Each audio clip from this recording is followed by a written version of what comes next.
மக்களை அதற்கு விரோதமான அந்த காரியங்களை உருவாக்கக்கூடிய அளவுக்கு எழுப்ப போகிறார்கள். அவங்களுடைய ஒவ்வொரு வழிகளையும் நீங்கள் ஆராய்ந்து பார்க்க ஆரம்பிச்சாதான் எதிராளியை இனம் கண்டு நீங்களும் நானும் வெட்டி வீழ்த்த நம்ம நல்ல ஒரு உதாரணத்தை சொல்லியிருப்பாங்க. ஆண்டவராக இயேசு அவருடைய சீஷர்கள் ஒரு நாள் போயிட்டு இருக்கிறாங்க. போய்கொண்டே இருக்கக்கூடிய நேரத்தில் திடீரென்று சொல்லி ஆண்டவராக தேவன் தம்முடைய சீஷர்களை பார்த்து ஒரு வார்த்தை சொல்லுகிறார். இதோ வானத்திலிருந்து மின்னலை போல சாத்தான் விழுகிறதை கண்டேன்னு சொன்னார். அவங்க முதல்ல சும்மா பேசிட்டு தான் போறாங்க, பலவிதமான விஷயங்களை பேசிட்டு போறாங்க. என்றாலும் ஆவிக்குரிய மண்டலத்தில் நிகழ்த்தப்படக்கூடிய தன்மைகளை இயேசு தன்னுடைய ஆவியிலே அறிந்து சொல்லுகின்றார். சாத்தான் மின்னலை போல வானத்திலிருந்து கீழே விழுகிறதை கண்டேன்னு சொல்றார். அந்த சாத்தானுடைய ஒவ்வொரு அசைவையும் இயேசு கிறிஸ்து கண்காணிக்க ஆரம்பிச்சனாலதான் எளிதாக சாத்தானை ஜெயிக்காமலான்னு.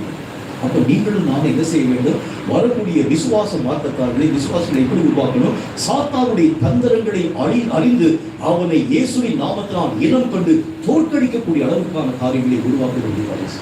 சாத்தானுடைய தந்திரங்கள் என்று அழைக்கப்படக்கூடிய விஷயங்களை பற்றி சில வார்த்தைகளை சொல்ல வேண்டியது அவசியம். யுத்தத்துல 2 விதமான நுணுக்கங்களை நான் உருவத்தோடு பேச வேண்டும். ஒன்று, என்னை காப்பாற்றக்கூடிய ஒரு யுத்தம். சத்துருவினால் வரக்கூடிய ஆயுதம் என்னை தாக்காமல் என்னை காப்பாற்றக்கூடிய ஒரு யுத்தம். சத்துருவின் ஆயுதங்கள் எனக்கு விரோதமாய் உருவாக்கி வர ஆரம்பிக்கிறான்.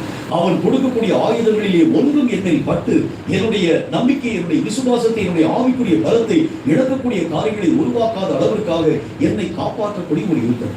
இன்னொன்று, என்னையும் காப்பாற்றி சத்துருவின் எல்லைகளை என் வசமாய் ஆக்கக்கூடிய ஒரு யுத்தம்.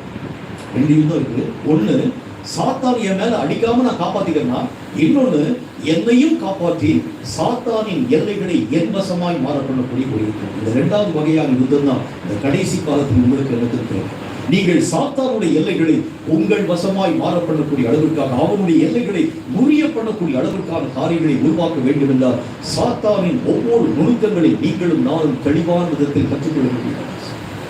சாத்தான் எந்த மாதிரி வருகின்றான், எந்த ரூபத்திலே வருகின்றான், என்ன காரியங்களை உருவாக்கும்படிக்காக வர ஆரம்பிக்கின்றான், இவனுடைய ஒவ்வொரு செயல்களையும் விசுவாச மார்க்கத்தார்களுக்கு நீங்கள் கற்பிக்க ஆரம்பிக்கிறது உண்டானால் சத்துருவினால் வரக்கூடிய எந்த விதமான நாச மோசங்களிலே விசுவாசிகள் சிக்கிக் கொள்ளாமல் தங்கள் ஆவிக்குரிய நிலைகளை கடைசி வரைக்கும் உறுதியாய் பாதுகாத்துக் கொள்ள அவர்கள்.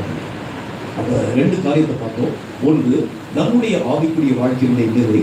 2, நம்முடைய கரங்களில் கொடுக்கப்பட்டிருக்கக்கூடிய விசுவாசிகளை எப்படி நாம் உருவாக்குவது. 3வது ஒரு முக்கியமான ஒரு விஷயத்தை நான் சொல்லி இந்த செய்தியை நான் நிறைவேற்றேன். இதுதான் ரொம்ப ஒரு முக்கியமான ஒரு காரியம்.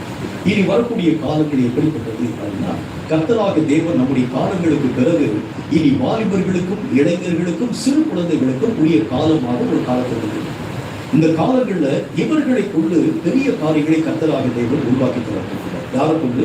வாலிபர்களை கொண்டு அநேக விதமான அதாவது இந்த சிறு குழந்தைகளை பயன்படுத்தி ஆண்டவராகிய தேவன் ஒரு பெரிய ஒரு திட்டம் ஒன்றை வைத்திருக்கிறார். இப்போ உங்களுக்கே தெரியும், நிறைய சிறு குழந்தைகளுடைய மரணத்தை நீங்கள் பார்க்க முடியும். நிறைய சின்ன குழந்தைகள் அந்த ஆழ்துளை கிணத்துக்குள்ளாக விழுந்து மறிக்கக்கூடிய அநேக விதமான சின்ன குழந்தைகள், இன்னும் அநேக விதமான வாலிபர்களுக்கு விரோதமாய் உருவாக்கப்படக்கூடிய அவங்க பலமே கொள்ளாத அளவிற்காக நிறைய வாலிபர்கள் பாவத்திலும் அக்கிரமத்திலும் மூழ்கிக்கக்கூடிய அந்த தன்மைகளை உருவாக்கக்கூடிய சாத்தான். ஏன்னா உங்களுக்கு இந்த காரியம் தெரியுமோ இல்லையோ, ஆனால் சாத்தானுக்கு இந்த விஷயத்தை அவன் அறியக்கூடியவனாக இருக்க ஆரம்பிக்கிறதுனால வசனத்தில் என்ன சொல்றது? கடைசி நாட்களில் மாம்சமான யாவர் பேரும் சொல்லுவார். கடைசி நாட்களில் யோவேல் தீர்க்கதரிசன புத்தகம் 2வது அதிகாரத்துல மாம்சமான யாவர் மேலும் என் ஆவியை ஊற்றுவேன், அப்பொழுது உங்கள் குமாரரும் உங்கள் குமாரத்திகளும் தீர்க்க தரிசனம் சொல்லுவார்கள், உங்கள் மூப்பர்கள் சொப்பனங்களையும் உங்கள் வாலிபர்கள் தரிசனங்களையும் ஒவ்வொருவருக்கும் ஒரு பங்கை கர்த்தர் வச்சிருக்கிறார்.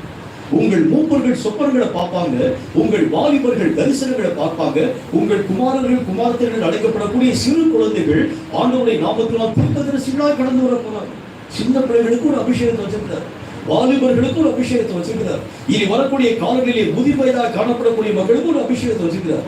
இந்த காரியங்களுக்கு ஏற்ற வண்ணமாய் நீங்கள் அந்த வாலிபர்களையும் வாலிப பிள்ளைகளையும் அநேக விதமான சிறு குழந்தைகளையும் இந்த கடைசி நாட்களில் உருவாக்க வேண்டியது ரொம்ப அவசியம். ஏன்னா இனி வரக்கூடிய காலங்கள் அவங்க காலம், நம்ம காலத்துல முடிய போகுது. இந்த காலத்துல இப்ப நம்ம ஓடிக்கொண்டிருக்கக்கூடிய ஓட்டம் ஒரு நாள் நின்று போயிடும். இனி வரக்கூடிய ஜெனரேஷன் எல்லாம் வாலிப சமுதாயம், வாலிபர்களாக எழும்பக்கூடிய ஒரு காலம். இந்த வாலிபர்களுக்கு நீங்களும் நானும் செய்திருக்கிறது என்னன்னு யோசிச்சுப்பாங்க. வாலிபர்களுக்கு சபையில நிறைய மக்கள் இடமே கொடுக்க மாட்டாங்க. நீங்க போய் ஏதாச்சும் அந்த வேலை பாரு இந்த வேலை பாரு சொல்லி முடிச்சுவாங்களே தவிர வாலிபர்களை உருவாக்கக்கூடிய சபை இன்னைக்கு ரொம்பவே இல்லை. ஆனால் கர்த்தராகிய தேவன் சொல்கிறார், இது வாலிபர்களுக்குரிய காலம், இனி வரக்கூடிய காலம் அவங்க காலம். இந்த காலங்களுக்கு ஏற்ற பணமாய் அவர்கள் உருவாக்கப்பட ஆரம்பிச்சா மட்டும்தான் இந்த காலம்